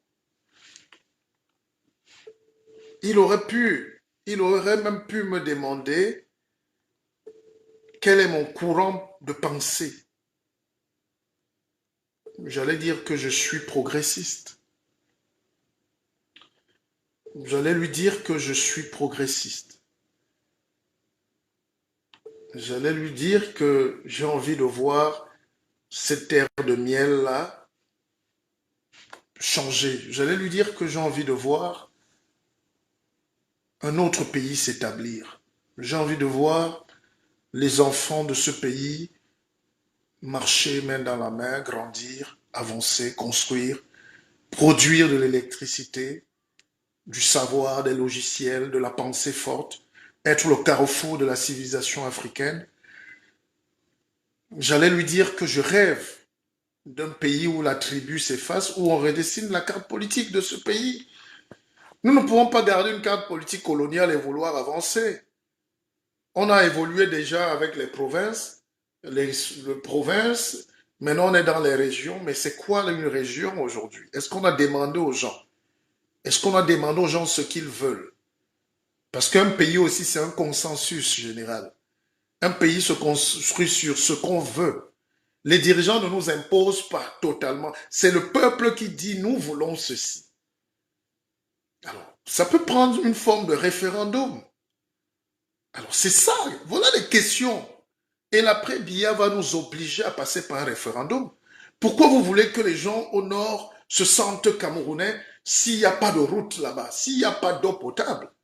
Pourquoi vous voulez que les gens au sud-ouest, au nord-ouest, se sentent totalement camerounais, qu'ils sentent que parler une langue autre que le français est un signe de rabaissement, d'affaissement de leur dignité? Les gens veulent la liberté. Les gens veulent respirer. Moi, je peux vous dire, hein, ça peut vous énerver, mais quand je suis ici en France, je n'ai pas l'impression que je ne suis pas chez moi. Hein. Ma liberté est sacrée et préservée. On est libre. On est grand. On est libre d'aller partout en France. On est libre d'aller partout en Europe. Voilà. On est libre d'entrer dans une bibliothèque. On est libre d'inscrire nos enfants au tennis, au football.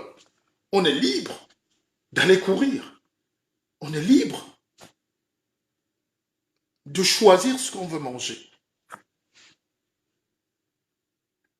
Et cette liberté-là est possible. Cette liberté-là est possible en Afrique. Donc, voilà un peu, je ne suis pas déçu, mais je dis, les sujets au Cameroun, c'est que tu ne peux pas totalement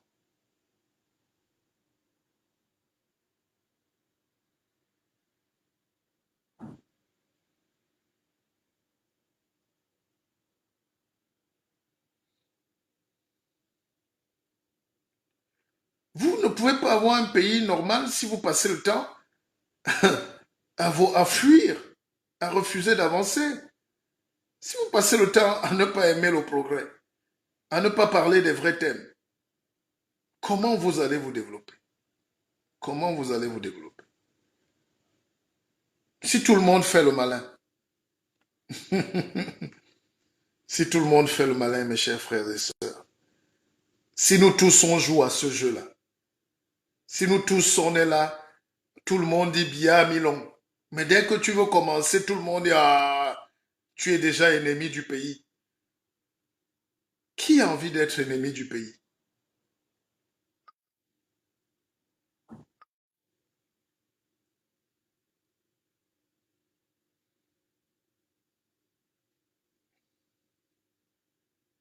Qui a envie d'être ennemi du pays?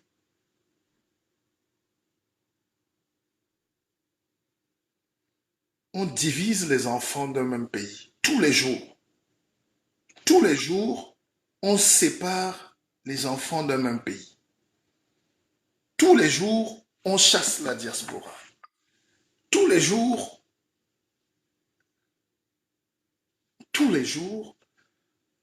les gens se déchirent en direct devant nous. Il n'y a pas de concorde. Tous les jours, on crée des tensions entre les gens. Tous les jours, il y a des guerres qui se déclenchent. Tous les jours, c'est tel. Kamto et Penda et Koka, aujourd'hui, c'est la guerre. Au lieu de trouver un moyen d'arranger même, il faut qu'on alimente ça. Moi, je n'ai pas alimenté une guerre. C'est le très grand monsieur. S'il y a un problème, ils vont le régler. Alors, mon souhait, c'est qu'ils règlent le problème. Ce n'est pas qu'ils restent dans leur problème. Aujourd'hui, on va te parler à Baganté. On te dit Niat est en bagarre avec Ketia Koutes, avec je ne sais pas bien. Mais on peut trouver... C'est-à-dire l'Africain n'a pas compris que le monde, c'est une synergie de force. Il y a les guerres partout en Afrique. Et dans mon académie, j'explique cette notion de triangle-là. Pas le triangle équilatéral du professeur, mon père Gabriel Lep, dont je me revendique la paternité, intellectuelle surtout, mais géographique, physique aussi. Mais il y a un triangle qui fait que dès que tu touches sur les émotions de l'Africain, il fait la guerre. À un moment, il faut refuser de faire la guerre pour avancer. À un moment, on refuse. On fait des accords. L'Union européenne, c'est des accords. Accord Schengen, accord ceci, accord. Les États-Unis, c'est les accords. Quand le Nord et le Sud ont bagarré, c'était la guerre de sécession. Ils ont bagarré pour que l'esclavage finisse. Il y avait l'État esclavagiste, les États esclavagistes du Sud et les États un peu ouverts au capitalisme et à l'humanisme un peu, teinté d'humanisme en haut. Ils ont tellement fait la guerre qu'après ils ont signé un pacte. Au Cameroun, il faut re-signer ce pacte camerounais, sociétal avec les gens. Il faut aborder une nouvelle manière de voir. On ne peut pas avoir des enfants qui sont métissés, qui ont du sang mêlé, qui ont des parents parfois du nord, du sud, de l'est, de l'ouest, et on leur demande aujourd'hui, rentre dans ton village. Nous ne pouvons pas avoir des enfants nés à Paris, nés à Hong Kong, nés à Dubaï, nés au Qatar, nés en Angleterre, et on leur ramène les problématiques du village. C'est la sauvagerie que nous voulons. Et la sauvagerie a une seule solution, c'est la guerre civile. Voilà. Et je ne fais pas partie, c'est pour ça qu'ils m'ont écarté eux-mêmes. C'est pour ça que je ne suis pas le bienvenu, parce que je ne joue pas à ce jeu. C'est pour ça que ils ont tenté d'élever les gens qui prônent un tribalisme maquillé. Tous les gens qui sont visibles au Cameroun, c'est les gens qui prônent un discours petit. Quand tu penses Cameroun vraiment, avec le cœur, on te flèche tout de suite, parce que tu es un danger pour les intérêts partisans. On t'écarte tout de suite. Et c'est une tentative de mise à mort que vous avez vu là tout à l'heure. Bon, je suis habitué, ça fait 25 ans. Et il ne faut pas qu'on sombre là. Nous devons aussi avoir une réflexion sur qu'est-ce qui ferait du bien à ces enfants demain. Vous voyez, j'ai une bibliothèque là où je n'expose que quelques livres, mais j'ai plus de 10 000 livres ici en France. On ne me donne même pas le temps de dire qu'on peut envoyer ça au Cameroun et les distribuer dans les écoles du village. C'est vrai qu'il y a Internet, il y a tout, mais est-ce que les jeunes sont connectés? Un livre peut sauver la vie. J'ai cette opération d'envoyer ces livres-là en décembre, plus de 10 000 livres au Cameroun. Voilà des sujets, voilà des thèmes. Aidons à bâtir, n'aidons pas à détruire.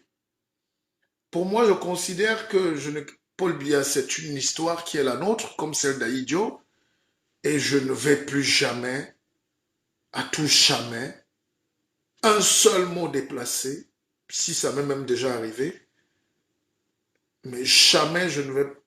On ne peut plus critiquer une institution patrimoniale comme celle-là.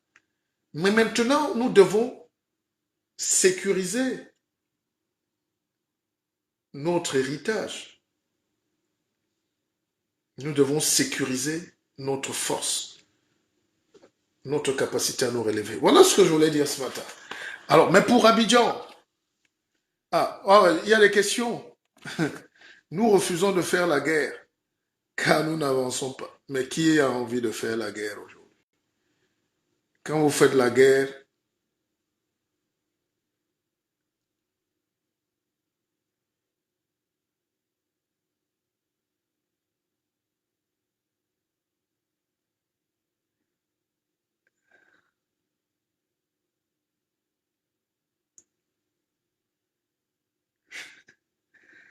je reçois de bons messages d'Abidjan.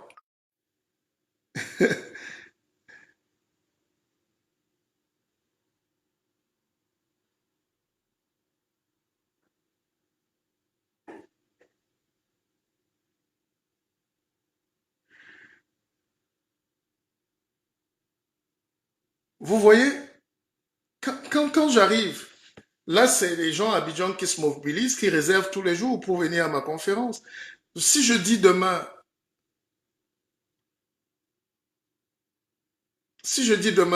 je vais faire une conférence à Yaoundé ou à Douala,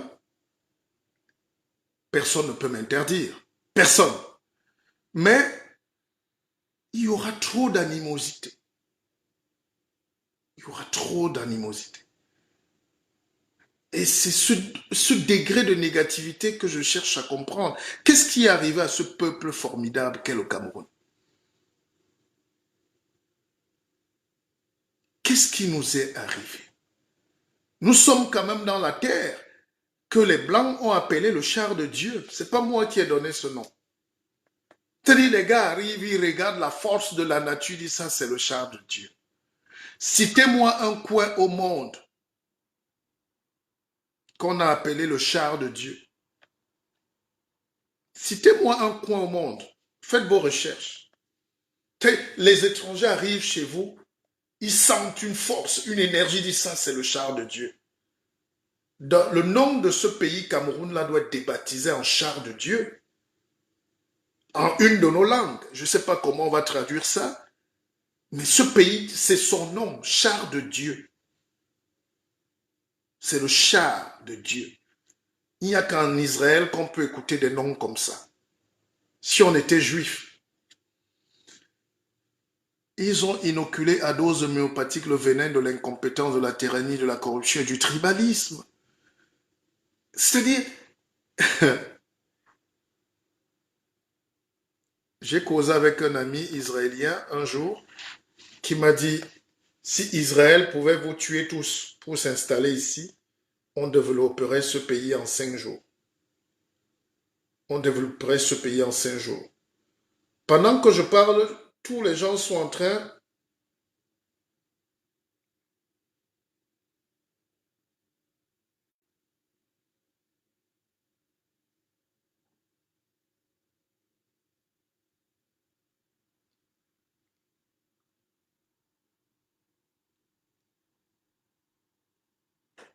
excusez-moi, hein, je réponds.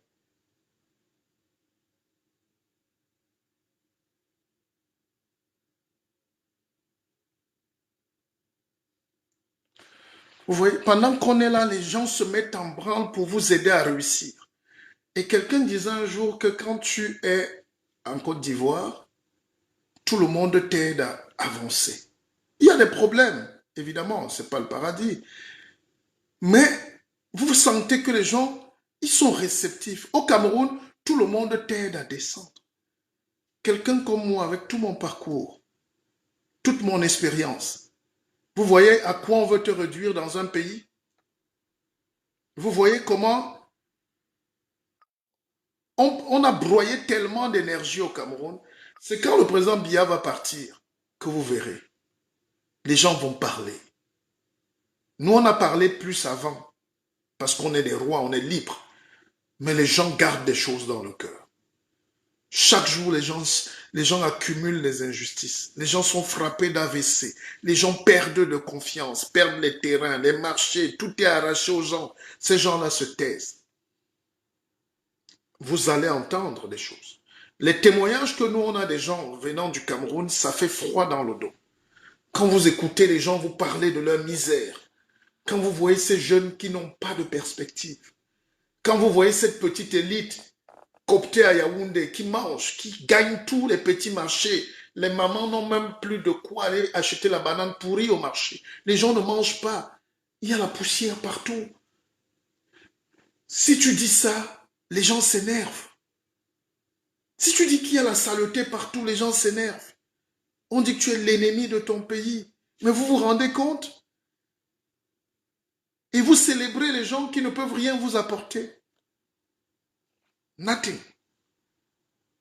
Les gens veulent célébrer la médiocrité. Il y a une médiocrité qui arrange un petit système là. Ils se coptent entre eux. Ils se sont appelés les intellectuels. C'est eux qui décident maintenant. C'est eux les leaders politiques en vue. C'est eux les patrons de la petite économie du vol. C'est eux qui gueulent. La gueulante, la jactante, la grandiloquence dans le vide. Quand tu fouilles, c'est nothing. Zéro. Zéro. Vous savez l'effort qu'il faut pour former les hommes, pour former un peuple, pour former des citoyens, des gens qui veillent à leur parcelle de démocratie, de liberté. Regardez la qualité des débats même des Camerounais, même sur Facebook, même quand ils sont à l'étranger. Moi, j'écoute tout. Je les vois. Je ne me mélange pas par défiance, mais par santé mentale. Je ne veux pas être auteur ou acteur de la bassesse des gens. Donc, nous allons continuer notre live, nous, tranquillement, le soir. J'ai aussi mes petites activités à aller faire. C'est lundi. J'ai 2 petits livres à vendre et à signer. J'ai des rencontres à faire. Et Akeva Bank, c'est notre projet. Donc, chaque jour, on grandit. Une multinationale va naître de là demain quand les gens vont mettre beaucoup de capitaux importants. Parce qu'on avait anticipé sur la crypto-monnaie et tout ce qui arrive en réalité. La monnaie, l'argent ne va plus être visible. L'argent, c'est une idée. On peut décider de rendre quelqu'un millionnaire tous les jours. Si on est solidaire dans un pays, on peut décider tous les jours de rendre quelqu'un millionnaire. La levée des fonds, la solidarité active, les projets structurants, les projets qualifiants, les projets diplômants, les projets libérants. Cette force, cette capacité-là, nous pouvons lever 1 milliard. Chaque semaine, on donne à un entrepreneur. Vas-y, crée, tu rembourses. C'est ça, Akeva. C'est ça. C'est un concept philosophique de libérer la pensée, l'énergie. N'est-ce pas? Je lui ai dit que nous devons être aussi ici sur la place du monde en train aussi d'enseigner. Dans l'académie, je coach, je forme des gens qui ne sont pas africains, qui sont français, canadiens. J'ai une Suisse qui s'est inscrite l'autre jour parce qu'elle veut comprendre. Nous avons des savoirs. Quel est le peuple au monde qui a la maîtrise de la forêt, de l'eau, les forces de l'eau, et puis on arrive en Europe, Ils ont leur technologie, mais ils veulent savoir quelle est la force d'esprit qui nous fait tenir. Comment une jeune Africaine qui est violée, qui n'a pas d'éducation, arrive en France, fait quand même une formation, et réussit à aller à l'école, à l'université, prend des diplômes, aujourd'hui elle devient cadre. L'Africain a un destin particulier dans le monde. Vous prenez des jeunes qui traînaient là, qui vendaient les chaussures à l'avenue Kennedy ou à Douala là-bas, à Aqua. Les gars arrivent, ils font des formations, ils traversent le désert, ils arrivent, ils réussissent quand même à rattraper les formations diplômantes en Europe. Au Canada, ils s'inscrivent dans les universités, ils prennent des diplômes, ils deviennent médecins, deviennent avocats. Des enfants orphelins qui n'avaient même pas 1 euro. C'est cette force-là, c'est ça que nous devons enseigner aux autres. Et c'est ça qu'on appelle avoir de l'expérience et du parcours. N'est-ce pas?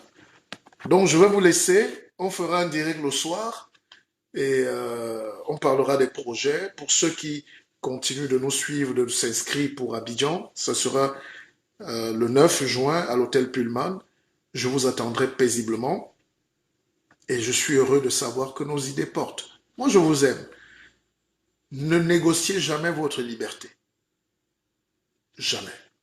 Ça coûte cher la liberté. Je vous aime. À Kiev.